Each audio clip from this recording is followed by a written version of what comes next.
the most anticipated epic adventure of the year will never come to a theater near you. Final Fantasy VII. PlayStation.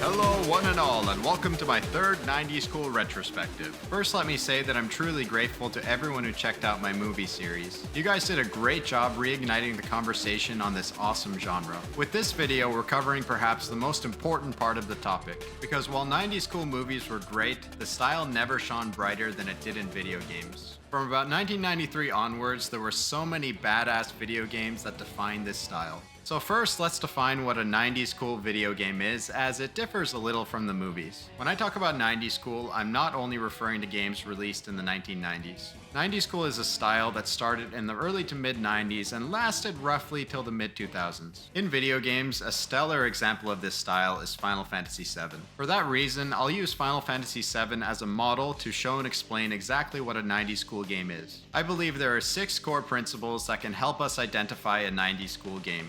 Number 1, the tech-noir style. The tech-noir genre is a blend of science fiction and film noir. As far as I'm aware, the dark and gritty visual style of leather, sunglasses, trench coats, and combat boots that was big in the 90s and early 2000s doesn't really have a name, and I think tech-noir fits the bill. Sephiroth is a really good example of this style. Just throw a pair of sunglasses on him and he'd be perfect. Number 2, 90s cool action. What is 90s cool action? Basically, just think of the action style from Blade or The Matrix. But more specifically, it's a mix of flashy, explosive gunfire, martial arts, and sword fights. Final Fantasy VII has plenty of it, but I think the best example of this action style in games is the Devil May Cry series. If you see elements of dual-wielding, gun-fu, martial arts, and sword fights, it's 90s cool action. Number 3, the setting is either a dystopian, industrial grunge environment, or a dark hellscape. Most of these games have a mix of both. Number 4, the score features popular music genres in the 90s, including alt-rock, metal, industrial, and techno.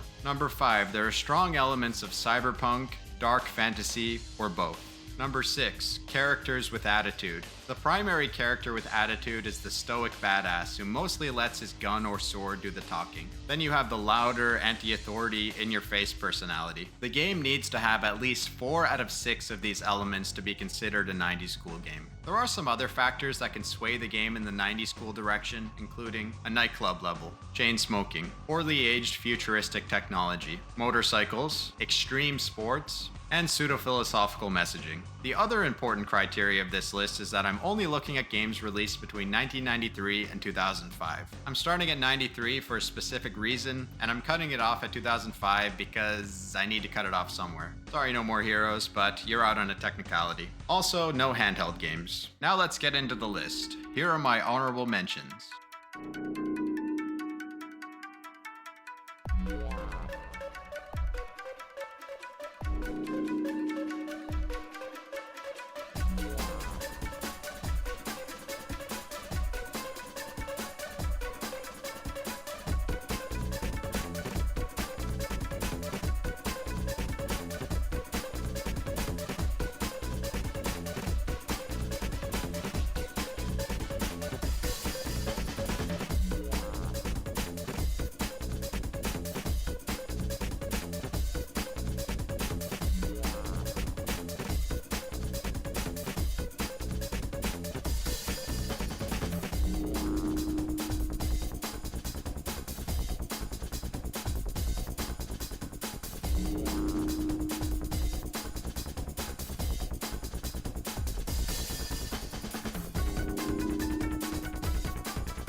And here are the top 50 90s cool video games, one game per franchise. Number 50, Blackthorn, 1994. Who knew that a game based on Fabio slaying ogres could be so great? Before Blizzard dominated the world with WoW, their talent was on full display with Blackthorn. Blackthorn has that flashback style of realistic 2D platforming that hasn't aged well, but makes up for that in droves with its badass atmosphere, excellent sprite work, moody soundtrack, and possibly the best shotgun action in a 2D platformer.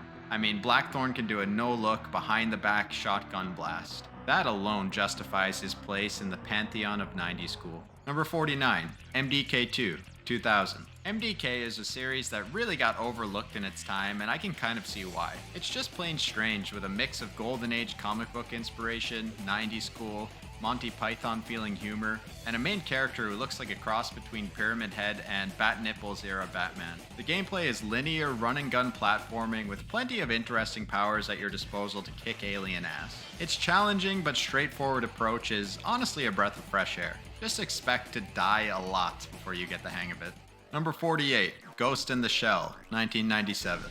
The Ghost in the Shell anime is something you could easily imagine transitioning into a stealth action game with the major running around kicking cyber ass. Well, we'd have to wait a little while to get that game because here they went with a third-person shooter that's based entirely on the spider tank. It was an odd choice, but the right choice because the game is aged like fine wine. The action that has you climbing and strafing around bigger robots is fun, exhilarating, and enjoyable to master and replay. Add in an incredible soundtrack and cool anime cutscenes, and this game is a must-play of the era. Number 47, Comic Zone, 1995.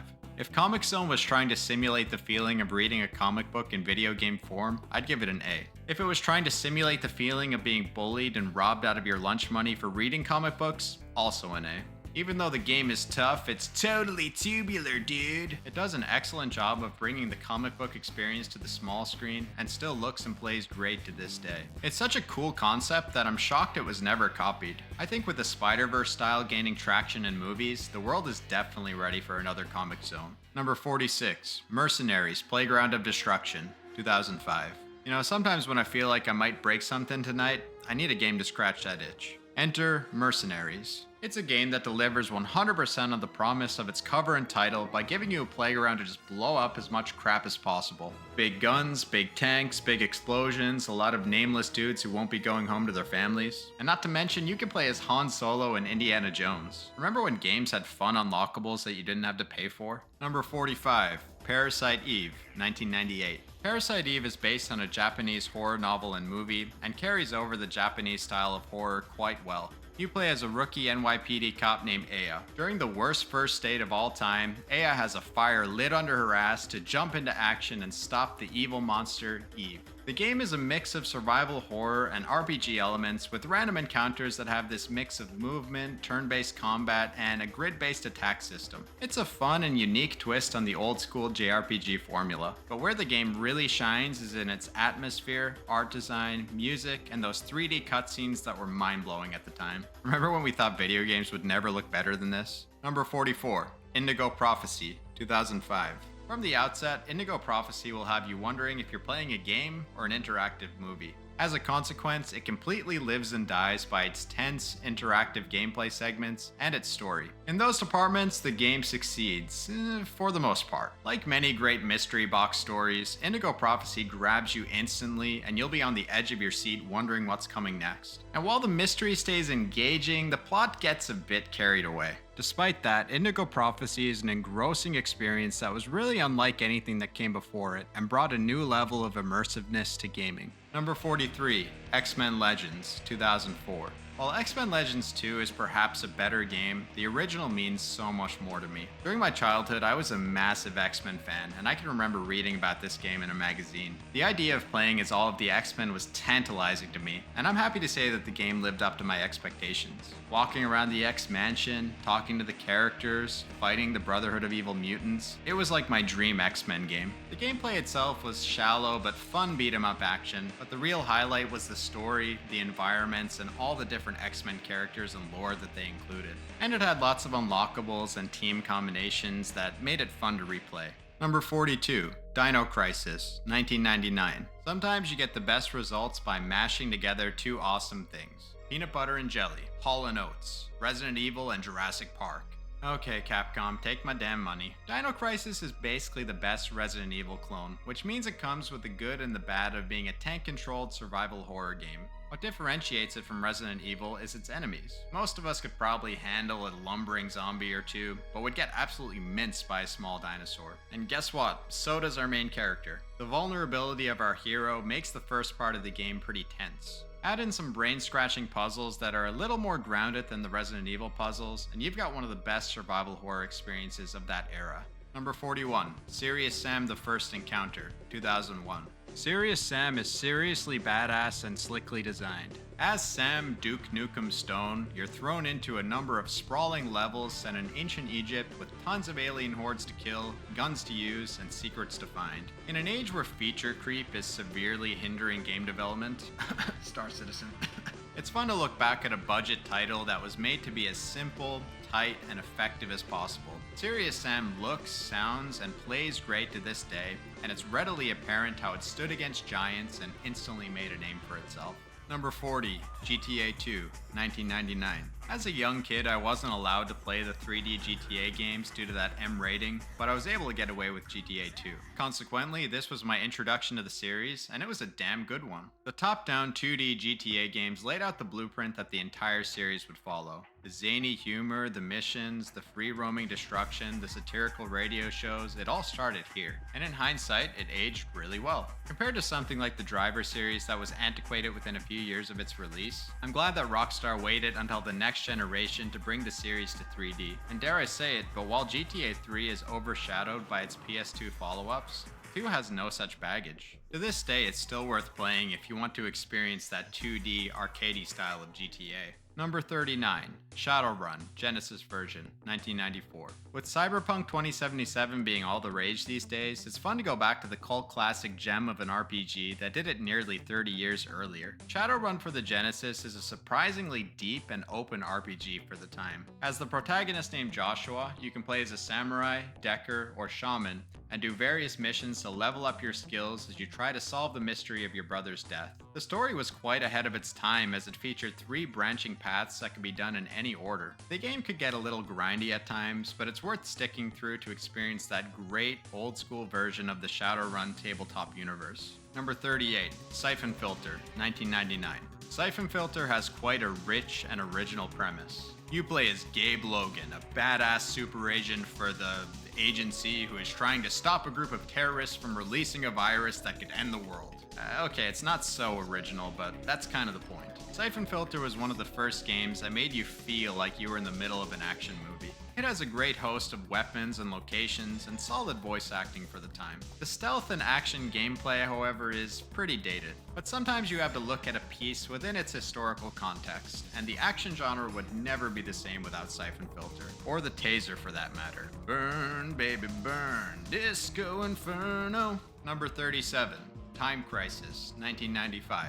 Back in the day when light gun games were fueling the arcade economy and the number 4 leading cause of broken CRT TVs, I'm gonna get you someday, you son of a... No game represented that pulse-pounding 90s cool action better than Time Crisis. I've had the fortune to play it on a Japanese arcade machine, and it's every bit as fun and difficult now as it was then. The story is oh so fun and hilariously cheesy, and that action is fast-paced and responsive with plenty of garishly designed bad guys to shoot. I mean, what more could you want out of a shooter? Number 36, Full Throttle, 1995. When Tim Schafer was given full creative control over his next LucasArts adventure game, he went with a more adult, biker story starring our favorite anvil-jawed alpha male, Ben. And according to most fans, the result was one of the finest LucasArts adventure games ever made. The story, art style, music, and voice acting of Full Throttle are all top-notch. In 1995, the action hero was starting to phase out, and Full Throttle feels like a great reflection of that era. The gameplay is what you would expect from a 90s point-and-click adventure game, with the good and bad that comes with that. Even if these kind of adventure games are not really your thing, I think Full Throttle is worth experiencing as an ode to 90s school and old-school biker action. Number 35, Hitman 2 Silent Assassin, 2002. If I was trying to blend into a crowd, I'm not sure maniacal Mr. Clean is the look I would go for. The original Hitman games can be a little hard to go back to with their frustrating difficulty and somewhat janky mechanics. However, these games deserve recognition for forming the foundation for one of the greatest stealth action series of all time. The series really started to find itself with this game. It was a major step up from the first game with better controls, more paths to victory, better kills, impressive visuals, and a great rating system. This game proved that Agent 47 deserved his place at the gravelly voice stealth assassin big boys table, and his rank would only rise from here. Number 34, Dead or Alive 2, 1999. You know that part in Dragon Ball Z where the Saiyans invade the Earth and are greeted by the Earth's mightiest warriors and Jiaozu. Can you imagine if the Saiyans accidentally landed in the Dead or Alive universe only to be greeted by a bunch of bouncy, bodacious babes, a K-pop idol boy band, and Dennis Rodman? Everything about Dead or Alive 2 just gets me hyped up and ready for some badass martial arts fun. It has super fun pick up and play gameplay with plenty of challenge, a diverse character roster, and one of my favorite soundtracks ever. Every single track in the game is just freaking awesome. To this day, the game still looks great no matter how you play it, and was remade in 2004 on the Xbox to look even better. I also just love its interactive stages. There's nothing like kicking someone's ass off a castle or a theater stage. Never gets old. Number 33, Twisted Metal 2, 1996. Here's a take that's about as hot as Sweet Tooth's flaming head. Car combat has not aged particularly well. That said, the genre's high point was definitely the Twisted Metal series. The debate for the best Twisted Metal game often comes down between 2 and Black.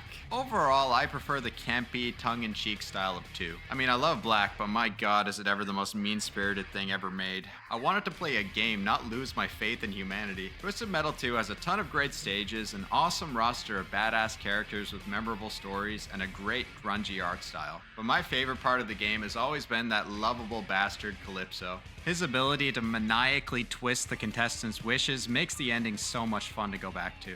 Number 32, Phantom Dust, 2004. Phantom Dust is an excellent game that has been widely reappraised and grown in popularity in recent years. Its gameplay is really unlike anything else. It's a sort of arena-style, real-time strategy game that combines action with customizable card game mechanics. The battle system has a lot of depth, forcing you to strategize what offensive, defensive, and supportive skills are necessary for each encounter. It has a thought-provoking story as your character solves the mystery of their lost memory, and a killer post-apocalyptic world design that's kind of like a mix of Akira, The Matrix, and Mad Max. Phantom Dust is a killer IP, and I'm happy to see it getting the love that it deserves. Number 31, Time Splitters 2, 2002. Time Splitters 2 took that GoldenEye first-person shooter style of gameplay to its limit. My favorite thing about the Time Splitters games is that, in the era of grim-dark, edgy first-person shooters, they weren't afraid to turn up the fun and not take themselves too seriously. The game has plenty of humor, ridiculous weapons, fun locations, and wacky game modes, all in the name of entertainment. The various globe-trotting and period-hopping locations and characters are very distinct, and every level is memorable because of it. And when you finish the story mode, there's an insane amount of extra content to beat and unlock. Number 30, Metal Slug 3, 2000. Metal Slug is a run-and-gun shoot-'em-up series of games that features some of the best pixel art action in gaming. Metal Slug 3 is often touted as one of the best in the series, and it's easy to see why. For what was supposed to be the final entry of the series, the developers threw in everything but the kitchen missile launcher. I mean, hell, that was probably in there somewhere too. The game represented all the best of the fun locations, great action, awesome weapons, cool characters, fun enemies, badass boss fights, and non-stop action of the series. But perhaps its best contribution was its multiple level routes that made it fun to replay each stage. Add in an incredible final level and you have one of the best 2D action games ever made. Number 29, WWF No Mercy, 2000. WWF No Mercy is often called the greatest wrestling game of all time. With No Mercy, Aki perfected their pick-up-and-play style of wrestling game on the N64.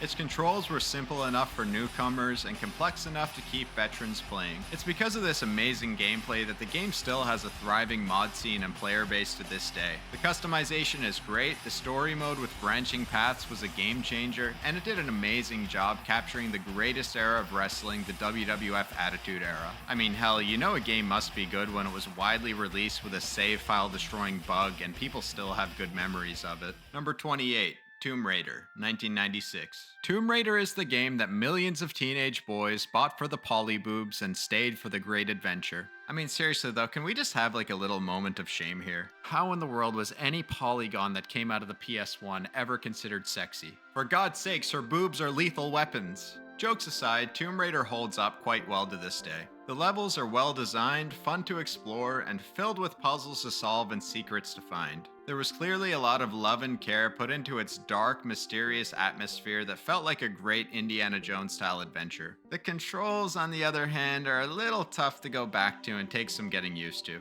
But no matter what, you can't deny the historical significance of Tomb Raider. The first game was the perfect adventure to establish Lara Croft as a gaming icon. Number 27, Max Payne, 2001. Max Payne took the John Woo and Matrix style of action and did it better than any other game ever did. These games feature some of the most satisfying bullet time action in gaming history. It's just so satisfying doing a slow-mo jump through the air while blasting away these scumbags with dual-wielding guns. The game's visuals have also aged really well and do a good job capturing that urban grunge sort of style that was big in movies at that time. And it has a solid, gritty revenge story told in this graphic novel style. But damn is the game ever hard as hell. But it made up for that with adaptive difficulty, meaning it got easier the worse that you did. Sometimes that feature could get a little frustrating if you preferred set difficulties. Regardless, it was a game that let you bring the pain to the max. What?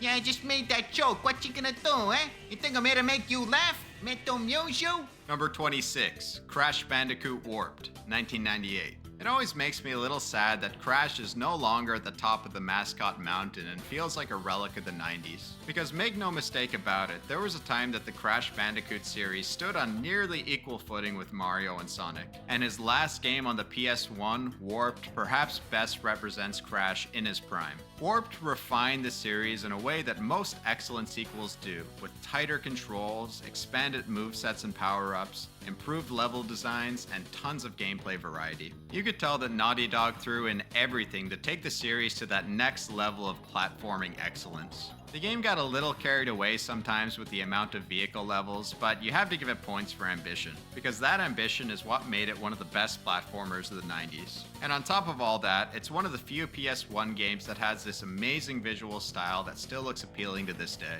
Sorry, I think my phone's going off. Hold on a second. Snake, don't you think you've already done enough for today? You've already talked about 25 different games. It's better to save your best ideas for multiple videos. It's good for the algorithm. Yeah, good point. Please subscribe to the channel for the next video where we'll discuss the 25 best 90s school games. Who knows, I might make an appearance.